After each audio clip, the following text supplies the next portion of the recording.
Welcome to another deep dive. We are exploring something today that affects quite literally anyone who uses a smartphone. Our bank account. Right, yeah, or a search engine. And we are just so thrilled to have you here with us. Yes, you, the listener. Definitely. Consider yourself the crucial third member of this learning journey. So pull up a chair, get comfortable, because we are going to completely deconstruct the anatomy of a modern fake customer care scam. It is a topic that is as mechanically fascinating as it is terrifying. Terrifying is the word, yeah. If you look at the broader landscape of cybercrime today versus even just 10 years ago, the evolution is staggering. It really is. We aren't just talking about, poorly worded emails from fictitious royalty anymore. Right, the classic spam. Exactly. We are looking at industrialized, highly sophisticated operations that weaponize human psychology just as effectively as they weaponize technology. And our entire discussion today is grounded in a highly detailed guide we've been analyzing. Yeah, Day 10, Fake Customer Care Scam. Right, the detailed guide. It is essentially a masterclass in understanding the dark arts of modern digital deception. It really breaks it down beautifully. Our mission for this deep dive is to map out the exact journey a victim takes. We are going to trace the entire life cycle of this attack. From the very beginning. Yeah, from a seemingly innocent search engine query all the way to a total compromise of personal and financial data. We want to take the source material, strip it down to its core components, and build you the ultimate defensive playbook. Because knowledge is truly most valuable when it is understood and applied. 100%. By breaking down the mechanics outlined in this guide, we can understand not just the surface-level tactics. Like which buttons they tell you to press. Exactly, but the underlying systemic vulnerabilities they are exploiting. I really want to dissect the technological and behavioral mechanisms at play here. I am right there with you. The way these operations hack the human mind is wild, and frankly, it can happen to anyone. I consider myself pretty tech-savvy, but even I almost fell for a fake delivery text just last week. Oh? Yeah, I was expecting a package and I was in a rush. That panic response is just universal. It's human nature. Okay, let's unpack this. The guide points out that this entire nightmare usually begins with something we all do multiple times a day. A simple search query. Right. It specifically highlights phrases like, bank customer care number. Or Amazon helpline. Yeah, or UPI support number. That's the digital ambush. And the psychology behind targeting those specific keywords is brilliant. How so? Well, think about the state of mind of a user typing UPI support number into a search bar. They aren't casually browsing for entertainment. No, they're stressed. They are likely experiencing a failure in the system. A payment at the grocery store failed. Or money left their account but didn't reach a friend. Or their account has been suddenly locked. Exactly. For those who might be unfamiliar with the specific banking terminology used in the guide, we should probably clarify what UPI actually is. Good idea. Because it raises the stakes immensely. UPI, or Unified Payments Interface, is an instant real-time payment system developed in India. Right. It essentially bypasses traditional credit card networks, linking directly to your bank account. It's an incredible system. It allows you to transfer funds instantly from one bank account to another using just a mobile phone. It is incredibly efficient, which makes it wonderful for daily life. But there's a flip side. Yeah. It also means that if someone gains access, the money moves instantly and irrevocably. Yeah. There is no credit card company holding the funds in escrow for a few days to check for fraud. Right. Once it's gone. Once it's gone, it's gone. Precisely. And that heightened emotional state, that panic of missing money, is the foundation of the scam. So they prey on that panic. The source details how scammers anticipate these exact search queries. They proactively build fraudulent websites designed to intercept that panicked user. And these aren't poorly constructed, right? Not at all. They aren't obvious fakes with broken English and misaligned logos. Like the old days. The guide notes that these websites mimic the official sites perfectly, complete with fake helpline numbers prominently displayed. But I have to play devil's advocate here. Okay. We are talking about the most sophisticated tech companies on Earth running these search engines. Very true. Building a fake website is one thing, but how are scammers actually getting a panicked user to see it? There are millions of indexed pages. Doesn't the algorithm filter out obvious financial fraud keywords? You would think so. So how are they slipping through the net and getting to the front page? What's fascinating here is that They aren't necessarily outsmarting the core algorithm with complex code. Oh, they aren't. No, they are exploiting the automated nature of ad onboarding and fundamental search engine optimization, SEO. Oh, wow. The guide explicitly mentions that scammers use SEO tricks to push their fraudulent websites to the top of the search results. How do they do that? They employ tactics like pipa squatting, Typo squatting. registering domain names that are just one letter off from the official bank's URL, and keyword stuffing. So they are actively playing the algorithm game, making their fake sites look incredibly relevant to the search crawler. Yes, they optimize the back end of their sites so that when the search engine indexes them, it evaluates the site and concludes, well, this page is highly relevant to the query bank customer care number. That is terrifying. But they don't just rely on organic SEO. Because that can take time to rank, right? Exactly. The guide is very clear that scammers actively purchase search ads. The sponsored tag? Yes, They are literally paying money to place their fake helpline numbers at the absolute top of the page. above even the highly vetted organic search results. Above the real bank. Above the real bank. And this exploits a massive vulnerability in human trust. We have been conditioned over decades of using search engines to believe that the top search result is inherently the most credible. We really have. I have a collective psychological blind spot where we assume the algorithm has done the vetting for us. It's so true. If you are rushing to fix a frozen account, you don't even register the word sponsored next to the link. You just see the solution. Or if you do see it, the assumption is top means official. A user might subconsciously think that a massive corporation would sponsor their own customer service number to ensure their customers find it easily. It makes a twisted kind of logical sense in the heat of the moment. It does. But the reality check provided by the source material is stark. The text clarifies that a sponsored tag simply means someone paid money for that placement. That is it. That is it. It is absolutely not a verification of authenticity. It does not mean the search engine has verified the business's corporate registration Or check their credentials. or confirmed they are the bank they claim to be. It just means a credit card cleared for an ad campaign And scammers bypass the ad review process by using shell accounts. or cloaking techniques. Right, where the ad reviewer sees a benign web page, but the end user clicking the ad is redirected to the fraudulent support site. This is such a critical distinction for you, the listener, to absorb. Absolutely vital. Sponsored equals paid for, not verified. So let's paint the picture. You are at a restaurant, your UPI transaction fails, the waiter is waiting, and you are stressed. The panic is setting in. You pull out your phone, search for support, and see that sponsored link at the very top. The title says, Official 247 Support. You click it. You see the toll-free number, and you dial it thinking you were reaching out to a lifeline. But you have bypassed all the organic, potentially safer results and walked straight through a door the scammer paid to hold open for you. Wow. And the moment that call connects, the nature of the attack shifts. The technological manipulation of the search engine is over. What? Now the psychological manipulation begins. Which brings us to the hook. The guide emphasizes that when the scammer answers the phone, they don't sound like a shady character in a basement. No, not at all. They use a highly professional tone. The text gives a specific example. Yes, sir, SBI customer support speaking. That single sentence is engineered to do an incredible amount of heavy lifting. How so? It establishes immediate authority. By answering promptly, using corporate phrasing, and identifying themselves as the specific entity the victim was searching for, the scammer validates the victim's false assumption.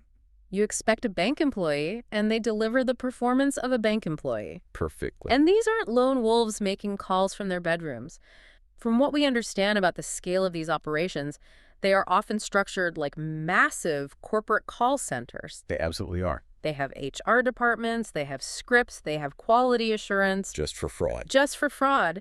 They might even pump fake background noise into the call, like the hum of dozens of other operators typing and talking. To make it sound authentically busy. It's an immersive audio illusion. It is. The professional tone is the necessary primer for the trap. Once they have you on the line, believing they are a legitimate authority figure, they pivot to manufacturing a crisis. What kind of crisis? Well, the source material gives a chilling example of the script they use. They will suddenly tell the victim, your account has been blocked. Oh, man. Let's dive into the psychology of that. Why go straight to a blocked account? It triggers what psychologists call an amygdala hijack. Okay, an amygdala hijack. Yes. The amygdala is the part of the brain responsible for processing threats and initiating the fight-or-flight response. The panic button. Exactly. When a human being is suddenly told their life savings are frozen or their account is compromised, the brain perceives it as a massive, immediate threat. So it just takes over. The amygdala floods the system with stress hormones. And when that happens, executive function, the logical, critical thinking part of the prefrontal cortex is essentially bypassed. Completely shut down. You aren't stopping to critically analyze whether the font on the website was exactly right or remembering that the link said sponsored. You're not looking at details. Your entire focus narrows down to a tunnel vision of, my money is blocked, how do I fix this right now? Exactly. Panic overrides executive function. The scammer knows that if they can induce and maintain that state of heightened anxiety, the victim becomes highly compliant. Because you just want it to be over. You will follow instructions because you desperately want the crisis to be resolved, and the person on the phone is offering you the only apparent solution. And what makes this so incredibly effective is the illusion of control. Because you, the victim, initiated the call. You search for them. You dialed the number. Your natural skepticism is incredibly low. This is fundamentally different from receiving a random unsolicited spam call where someone claims your computer has a virus. Right, because when you receive an unsolicited call, your guard is naturally up. You're wondering, why are they calling me? But here you reached out for help. You feel like you were driving the interaction. That illusion is paramount. You think, I called the bank, so I am talking to the bank. And now that the scammer has established this deep implicit trust and initiated a state of panic, they move to the most dangerous phase of the entire operation. The next step. They need to bridge the gap between talking to you and getting inside your device. Here's where it gets really interesting and terrifying. Very terrifying. According to the guide, to solve the problem, the scammer insists that the victim must share their screen. They frame it as a necessary technical step to assist you. They instruct the victim to go to the official Google Play Store or Apple App Store and download specific applications like AnyDesk, TeamViewer, or Quick Support. Now, if we connect this to the bigger picture of cybersecurity, this is a textbook example of a living off the land attack. Lotto. Yes. Well, let's expand on that. What does living off the land mean in this context? Well, in traditional hacking, an attacker tries to force malicious code onto a system. Malware, Trojans, viruses. Stuff that antivirus catches. Exactly. Modern operating systems and firewalls are exceptionally good at detecting and blocking recognized malicious code. Okay. A living off the land attack bypasses all of that by exclusively using legitimate, pre-installed, or commercially approved tools to carry out the attack. Which explains why the phone security systems don't throw up any red flags. None at all. The App Store sees a request to download TeamViewer and says, yep, that's a verified, safe application from a legitimate, globally recognized developer. Fortune 500 companies use this every day to help remote employees fix computer issues. Go ahead and install it. Exactly. The scammer isn't hacking through a firewall using complex programming. They are exploiting the ultimate vulnerability. The human user. They manipulate the victim into voluntarily opening the front door and inviting the attacker inside. The software itself is benign. It's just a tool. It is the intent of the person operating it that is malicious. The text warns that the moment you share your screen, the scammer can see everything currently displayed on your device. Everything. And the implications of that are staggering.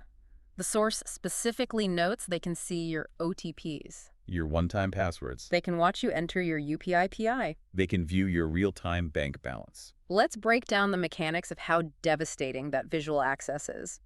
Imagine you've downloaded the Quick Support app and given the scammer the connection code. The scammer says, okay, to verify your identity and unblock the account, the bank's automated system is sending an OTP to your phone. They say you don't even need to read it to me. Our system will verify it. Your bank's highly secure infrastructure generates a random encrypted OTP.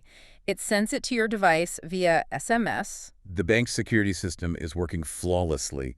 It has done exactly what it was designed to do. But because you have granted screen sharing access. When that SMS banner notification pops down from the top of your display with the 6-digit code, the scammer is simply reading it off your screen in real time. Right alongside you. They are looking over your digital shoulder. You don't have to say a word. You haven't given them your password in the traditional sense, but they have it. And the same goes for the UPI PIN. How so? The scammer might tell you, please open your banking app to check if the block has been lifted. Oh, man. You open the app, the screen prompts you for your secret PI. You type it in, thinking you were just logging into your own app on your own phone, secure in your own home. But the scammer is watching every single keystroke, They now have your banking login credentials. They can see your account balance. which is crucial because it tells them exactly how much they can steal. Yes, and they have the ability to intercept any two-factor authentication codes sent to your device. They have effectively cloned your digital presence. It is the ultimate digital Trojan horse. You thought you were downloading a rescue tool, but you actually handed over the master keys to the vault. You did. But screen sharing is really just a temporary window into the device. If the victim ends the session or turns off the phone, the connection is broken. Right, it's a live feed. The source guide reveals that the scam often escalates further, moving from temporary surveillance into a permanent, total device takeover. Yes, it gets worse. The guide details how the scammer pivots if they want deeper, persistent control. How do they do that? They will tell the victim that in order to process the refund or finalize the unblocking, they need to install a secondary application. But this time, they aren't directing the victim to the official app store. No, they push a fake app. They often send an APK file directly to the victim via WhatsApp. For our listeners who might primarily use iOS, let's explain what an APK is. Sure. An APK, or Android Package Kit, is the file format used by the Android operating system for the distribution and installation of mobile apps. Usually, you download apps through the Google Play Store, which runs security checks. Exactly. By sending the APK directly via WhatsApp or a direct download link, the scammer is completely bypassing the official storefront. And all of its automated malware scanning. And this is where the technical architecture of the phone becomes the battlefield. Once the victim taps that file to install it, the text highlights a devastating instruction the scammer gives. What is it? They tell the victim to allow all permissions upon installation. What does that actually mean at the operating system level? Why is that so catastrophic? Modern smartphone operating systems like Android utilize a security architecture called sandboxing. Sandboxing, okay. Yeah. Essentially, every app operates in its own isolated environment, a sandbox. It cannot interact with the data or functions of other apps unless you, the user, explicitly granted permission to do so.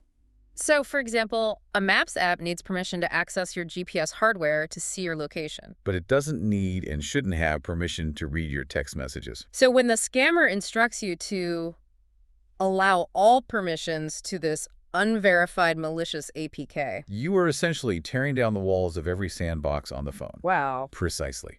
You are granting that malicious, software-sweeping, unprecedented access to the core functions of the device. What do they do with that access? Often, these malicious apps will request accessibility services permissions. Wait, isn't that for visually impaired users? Yes.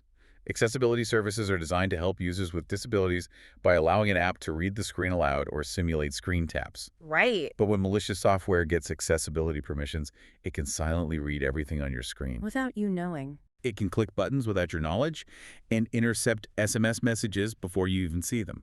According to the source, granting these permissions gives the scammer total phone control. It leads directly to an empty bank account. Very quickly. But it goes so much further than just financial loss. The text explicitly warns that personal photos and private data can also be stolen. Because you gave the app permission to access your local storage. Your gallery, your messages. And your contacts. The scammer software can silently scrape your entire digital life in the background while you are still on the phone with them. Desperately hoping they are processing your refund. Right. They can exfiltrate those personal photos to their own servers, which can be used for extortion or blackmail later. Or they can sell your private data, like contact lists and behavioral profiles, on dark web marketplaces. The immediate financial drain might only be the beginning of a prolonged nightmare. It is a terrifying level of access, but the source also highlights a very specific, almost bizarre tactic used during this phase. The test payment. Yeah. It's a behavioral quirk of the scam that really fascinated me. Let's talk about the 10 rupee red flag. Yes, the guide notes that the scammer will often ask the victim to send a tiny, negligible amount of money first, Specifically mentioning 10 rupees. in order to receive their refund. I really want to dig into why they do this. You are sitting there, you've supposedly lost money, or your account is blocked. Right. The customer service agent says, okay, we have located your missing funds. To establish a secure, verified connection for the transfer and process the refund back into your account, we just need to do a tiny test transaction to validate the payment gateway. It sounds so official. They say, please send 10 rupees to this UPI ID, and it will immediately trigger the automated system to refund your full amount plus the 10 rupees. To the panicked victim, it seems entirely reasonable. Yeah, it is framed as a mundane technical necessity. And practically speaking, 10 rupees is nothing. The victim is operating under immense stress, worried about thousands of rupees, Right. and they think, what do I have to lose? It's just a test. If it gets my money back, I'll do it. It relies heavily on the psychology of micro-commitments. Micro-commitments, yeah. In behavioral psychology, once a person agrees to a small, seemingly harmless request, they are statistically much more likely to agree to subsequent, larger requests. So they're easing you into it. The victim is already invested in the process. They've spent time on the phone, they've shared their screen, they've downloaded an app. What's a 10 rupee test transaction at this point? It feels like the final hurdle before relief. But the source guide is absolutely unequivocal here. It explicitly states that this 10 rupee trick is a 100% scam. 100%. There's no legitimate customer service protocol anywhere in the global financial system that requires a customer to send money to an entity in order to receive a refund from that entity. Right. If the bank holds your funds, they have internal ledger access. They can simply credit your account. Exactly. They don't need you to prime the pump with a 10 rupee transfer. So mechanically, what is actually happening when the victim sends that 10 rupees? It is a validation mechanism for the attacker. What they are actually doing is having you authenticate a real payment while they are watching your screen via AnyDesk. They are capturing your UPI PI as you type it in. More importantly, they are verifying that the payment pathway on your device is open, active, and functioning correctly without triggering any internal fraud alerts from your bank. They are testing the pipes. Once you successfully send the 10 rupees, they know the system works, they have your PIN, and they can immediately follow it up with a massive unauthorized drain of your entire account limit. It is a test run for a bank heist, disguised as a prerequisite for a refund. It is. So we've walked through the anatomy of the attack. We've seen the digital ambush via SEO, the psychological hook of the amygdala hijack, the Trojan horse of legitimate screen sharing tools, and the total device takeover via malicious APKs, and the 10 rupee validation trick. It paints an incredibly bleak picture of our digital vulnerabilities. It really does. But the beauty of this source material is that it doesn't just outline the threat. It gives us the solution. It hands us a definitive defensive playbook. Let's move into building your digital armor. The guide provides a definitive list of absolute red flags. These are the non-negotiable behaviors that separate legitimate customer care from malicious actors. It states clearly, real customer care will never ask for an OTP. Never. Not under any circumstance. Even the automated SMS messages containing the OTP from legitimate banks usually include a disclaimer saying, do not share this with anyone, including bank employees. If the system requires an OTP, you enter it yourself on a secure keypad interface. You do not read it to a human being over the phone. The guide continues, real customer care will never ask for a UPI PIN. Because that PI is the master key to your funds. They will never ask you to share your screen. A legitimate bank representative has access to your account ledger on their backend. Right. They don't need to look at the UI on your mobile phone to assist you. And they will never ask you to install random unverified apps or send a test payment of 10 rupees for a refund. These are your hard boundaries. If you are on the phone with someone who claims to be from Amazon, Google, SBI, or any other institution, and they ask for any of those things, the conversation is instantly over? You do not ask for clarification, you do not argue with them, you just hang up. Exactly. But knowing the red flags is a reactive defense. The text also provides a proactive strategy, what it calls the golden rule of verification. The core premise is brilliantly simple, yet it requires breaking deeply ingrained habits. What is the rule? The rule is, always verify the customer care number through official channels. Do not blindly trust Google search results, and do not blindly trust sponsored ads. Which means we have to untrain that instinct we discussed earlier. We have to stop assuming that top of Google equates to safe and official. We really do. So how do we establish a verifiable source of truth? The expert guide maps out 4 specific, actionable methods. Method 1, find the number inside the official application. Okay, inside the app. If you have an issue with your banking, open your actual banking app. the one you securely downloaded from the verified app store and have used safely for months. Navigate to the Contact Us or Help section within that authenticated environment. Exactly. The scammer cannot manipulate the internal interface of the official app installed securely on your device. That makes perfect sense. Keep it inside the walled garden you already trust. Method 2 is equally logical. Manually type the official website URL into your browser. Manually typing it is key. Do not search for it. If you search HDFC Bank customer care, you are throwing yourself back into the manipulated search engine arena. Instead, go directly to the address bar and type www.hdfcbank.com. By manually typing the known official URL, you completely bypass the search engine algorithm, the typo squatting attempts, and the risk of fraudulent sponsored ads. You go straight to the definitive source. I love that. It takes control back from the algorithm. But method number 3, honestly, this is the most profound piece of advice in the entire guide because it is so incredibly simple and foolproof. Method 3. Look at the back of your physical bank passbook or debit card. Yes. Think about how powerful this is for you listening right now. We are talking about highly sophisticated digital attacks. SEO manipulation, fake ads, living off the land tactics, malicious APK files bypassing sandboxes. And your ultimate impenetrable defense against all of it is a piece of plastic sitting in your wallet. It is the perfect analog solution to a digital problem. A scammer operating out of a fraudulent call center halfway across the country can manipulate code and bid on ads. But they cannot reach into your pocket and alter the physical ink printed on the back of the debit card in your possession. It represents a hard-coded, unhackable source of truth for that institution's contact information. It really emphasizes that taking just a few extra seconds, the time it takes to stand up, walk over to your wallet, pull out your card, and manually dial the number printed on the back instead of tapping the first link on Google Can literally save your entire life savings. It is the ultimate digital armor. And the 4th method. Check verified official accounts on social media platforms. Look for official business designations on platforms like Twitter or LinkedIn. Although, Yes, even this requires a degree of caution, as social media accounts can occasionally be compromised. The physical card remains the absolute gold standard for verification. so we have our armor, we understand the mechanics of the attack and the absolute red flags.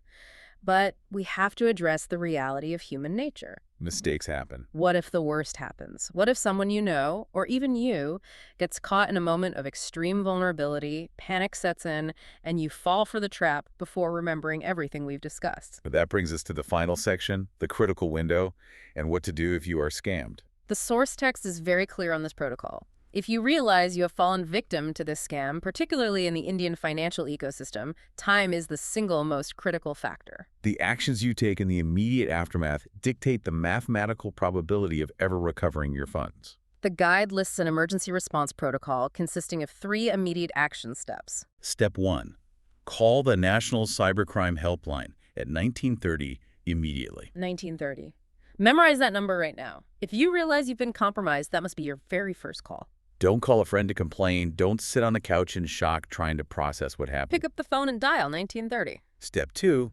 Report the incident formally on the official National Cybercrime website. Which the text provides as cybercrime.gov.in. This creates a digital paper trail and formally lodges the complaint with law enforcement. And step 3. Do we just wait for the police to handle it? Absolutely not. Right. Step 3 is to inform your bank instantly. You must alert the institution holding your funds that your account credentials have been compromised. They need to immediately freeze outgoing transactions, block all associated cards, and attempt to halt any pending transfers on their back end. This raises an important question. Why is the guide so incredibly emphatic about the speed of this response? The text explicitly notes that the faster the report is made, the higher the chances of recovering the funds. What exactly happens to the money once it leaves your account? It comes down to the mechanics of digital money laundering and how criminal syndicates operate. When a scammer successfully drains your account, they rarely keep the funds in a single, easily traceable location. The money doesn't just sit in their personal checking account. No, they operate vast networks of what are called mule accounts. What exactly is a mule account? A money mule is someone who transfers or moves illegally acquired money on behalf of someone else. Who are these people? Sometimes they are complicit criminals, but often they are vulnerable people recruited through fake job offers or online romances, completely unaware they are laundering money. Wow. The scammer controls a network of hundreds of these accounts. As soon as your money hits the first mule account, automated scripts immediately fragment it. Fragment. It is rapidly transferred and split across dozens of other accounts, often across different banks, different states, and different jurisdictions. It's a high-speed digital shell game. Exactly. And the ultimate goal is to quickly convert those digital funds into untraceable assets. Like what? They might withdraw it as physical cash from ATMs across the country, purchase high-value digital goods, or convert it into cryptocurrency on decentralized exchanges. And once it hits crypto or cash. It is effectively gone forever. But the SWIFT network or the domestic clearinghouses, they have a slight processing lag, right? With traditional transfers, yes. But with systems like UPI, the transfer is near instantaneous. Ah. However, the fragmentation process, moving it through layer after layer of mule accounts, does take a small amount of time. So there is a window. If you report the fraud immediately to the 1930 helpline and your bank within that golden window, the authorities and the financial institutions can communicate. They can trace the initial hops and attempt to freeze those destination mule accounts before the money is dispersed irrecoverably. Every single minute you wait, the money travels further down the chain, multiplying the number of accounts that need to be frozen and dramatically lowering the chances of recovery. The psychological paralysis of being scammed is very real. The overwhelming shame, the shock, the denial, it can completely freeze people up. Victims often spend hours just staring at their phones, unable to process the violation. But knowing this protocol, knowing that you must dial 1930, log it on the portal, and call the bank within minutes gives you a concrete script to follow when your brain is panicking. It overrides the paralysis. So what does this all mean? It means that while the digital world is fraught with highly engineered traps, and scammers are incredibly adept at manipulating our trust in our devices, we are not helpless. Knowing the anatomy of the attack turns panic into empowered, decisive action. It shifts the balance of power entirely back to the user. By understanding exactly how the scam works, you inoculate yourself against the psychological manipulation. Let's do a comprehensive recap of what we've unpacked today from this incredible source guide. We've traced the entire life cycle of the fake customer care scam. It begins with the digital ambush. Scammers manipulating SEO and purchasing sponsored ads to place fraudulent, typo-squatted links at the very top of search engine results, preying on stressed users seeking immediate help. Once the victim makes the call, the scammer utilizes a highly professional tone and the sudden manufactured threat of a blocked account to engineer authority and trigger an amygdala hijack. They use that induced panic to deploy the Trojan horse, weaponizing legitimate IT tools like AnyDesk to convince the victim to share their screen. Which allows the scammer to bypass all digital security by simply watching the screen as OTPs arrive and UPI PINs are entered. Then comes the escalation to total takeover, where victims are pushed to install malicious APK files outside the App Store. By instructing the user to allow all permissions, the scammer bypasses the OS sandboxing, gaining total control over the device to drain accounts and scrape personal data, Often validating their access with a psychologically manipulative 10 rupee test transaction. But we also outline the definitive defense, the absolute red flags. Real customer service will never ask for OTPs, PINs, screen sharing, or test payments. And the golden rule of verification. Bypass search engines entirely. Find the number inside the authenticated official app. Manually type the official website URL into your browser, or, best of all, rely on the unhackable analog truth printed on the back of your physical debit card. And if all else fails and you find yourself compromised, act with blazing speed to beat the money mule networks. Call 1930 and contact your bank the absolute second you realize what has happened. The faster you act, the higher your chances of freezing the funds. Before we wrap up, looking at the sheer sophistication of this operation raises a thought worth pondering.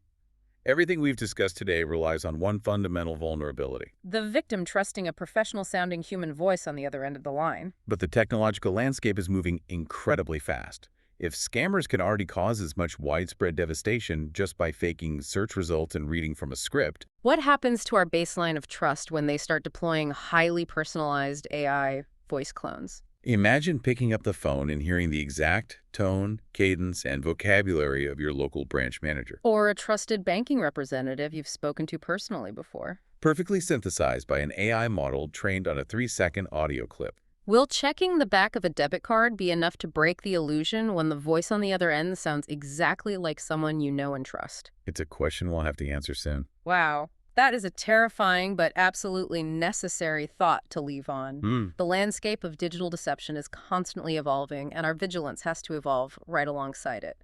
Thank you so much for joining us for this deep dive into the source material. We hope you leave today feeling a little more informed, a little more prepared, and a lot more secure in your digital life. Until next time, stay curious and stay safe.